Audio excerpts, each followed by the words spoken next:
Caron, je suis officier en sécurité et ça fait environ 5 ans que je fais de la sécurité. Actuellement, je travaille pour les commissionnaires du Québec, mais j'ai souvent travaillé pour plusieurs compagnies, dont 3 en particulier. Mais présentement, je suis vraiment avec les commissionnaires du Québec pour les personnes en situation d'itinérance durant la pandémie COVID-19. J'ai travaillé au Royal Victoria, j'ai travaillé au YMCA, au centre-ville. J'ai travaillé au marché Bon Secours.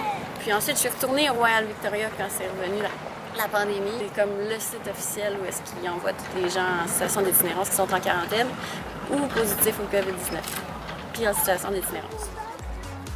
C'est sûr que je dors pas beaucoup, là.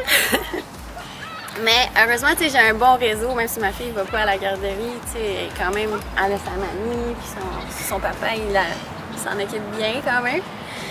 Puis sinon, mon fils, lui, il va à l'école le jour. Moi, je préfère travailler la nuit, comme ça, les enfants, j'ai l'impression qu'ils voient moins mon absence. C'est sûr que ça me fait des nuits comme ce matin, j'ai fini à 3 h du matin. Puis là, je suis là à 9 h ce matin. J'allais chercher la petite. J'ai commencé par un 70 heures chez GardaWorld. Ensuite, je me suis perfectionnée, j'ai fait 240 heures, j'ai fait des cours de point de pression, contrôle du sujet, RCR, sécurité incendie. J'ai continué à faire toutes sortes de formations connexes. Premièrement, assurer la sécurité des gens et des lieux. C'est sûr, des fois, on a des interventions à faire. Ça peut être... Mais on travaille vraiment de pair avec les intervenants. On a eu des infirmières aussi qui nous aidaient beaucoup parce qu'il y en a beaucoup des gens de la rue qui ont des problèmes de santé physique, du stress post-traumatique. Ça nous prenait des intervenants psychosociaux aussi qui étaient spécialisés pour nous aider. Actuellement, mon rôle en tant que superviseur de site, c'est aussi faire le pont entre les équipes. C'est pas juste la sécurité, c'est quand on a des nouvelles directives, des nouvelles mesures, des nouveaux projets qui viennent, il faut mettre ça en place puis s'assurer que l'info est bien transmise à toutes les équipes. La sécurité, ça m'attirait pour toutes sortes de raisons par rapport... parce que j'aime ça m'organiser aussi, avoir pas le contrôle de la situation, mais fonctionner par priorité. Puis aussi, la sécurité, c'est...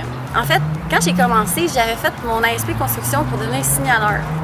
Puis la sécurité, c'était un endroit qui engage beaucoup de signaleurs. Donc, j'ai commencé comme ça. Puis là, j'ai tellement aimé les formations que là, j'ai resté là-dedans, puis j'ai vu à quel point ça peut ouvrir toutes sortes de portes, autant dans le communautaire que dans l'événementiel, que la sécurité rapprochée, ou, la sécurité, ça touche tous les milieux maintenant. Il y a toujours, si tu t'ennuies sur un contrat, tu as des opportunités partout, là. Si tu es capable de faire ton nom puis des contacts, tu vas toujours avoir du travail. Je pense qu'un atout qu'on a, nous les femmes, c'est qu'on est capable d'avoir de l'empathie pour les gens. On a un bon esprit d'analyse. Il faut être capable d'analyser vite, par exemple, fonctionner par priorité. Il faut rester calme aussi quand il y a une situation. Là. Quand tu es en uniforme, il faut que tu aies du contrôle sur toi, là, parce que tu représentes quand même la compagnie. Les avantages versus les inconvénients en sécurité d'être une femme. Les avantages, c'est que les femmes, on a, comme je disais précédemment, on a de l'empathie, on a de l'écoute, service à la clientèle, des fois c'est plus facile, la communication aussi. Mais d'un autre côté, des fois on est sous-estimé par rapport aux interventions physiques. Souvent, un gars de 7 pieds, il va être en événementiel surtout, là, il engage encore le style bouncer là, la plupart du temps. En événementiel, souvent, ils vont choisir le gars de 7 pieds 4 plutôt que toi, même si tu as plus d'expérience, de compétences ou tout ça. Mais ça porte à changer, heureusement. Hein. Un bon sens d'observation aussi, parce que ça peut, la prévention, ça peut éviter bien des incidents aussi. Moi, j'encourage toutes les filles à y aller.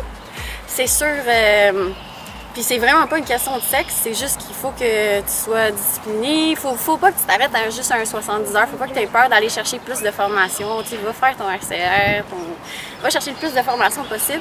Parce que je pense qu'en tant que femme, des fois, dans ce milieu-là, il faut que tu travailles 3 fois plus pour démontrer ton potentiel.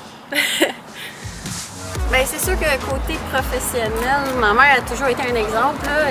Elle est psychologue scolaire, puis quand elle faisait son doctorat à l'université quand on était petit, elle était infirmière aux soins palliatifs, coordonnatrice. Elle a toujours été un exemple, toujours très travaillante là, par rapport à sa profession.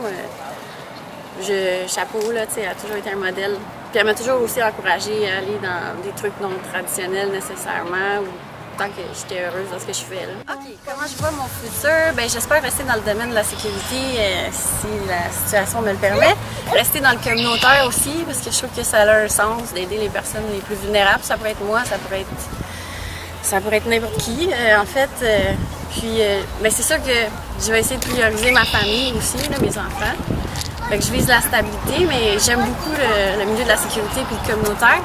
Puis je trouve que dans notre région, c'est pas beaucoup développé parce qu'on en a aussi des personnes en situation d'itinérance, des femmes, des familles, des enfants.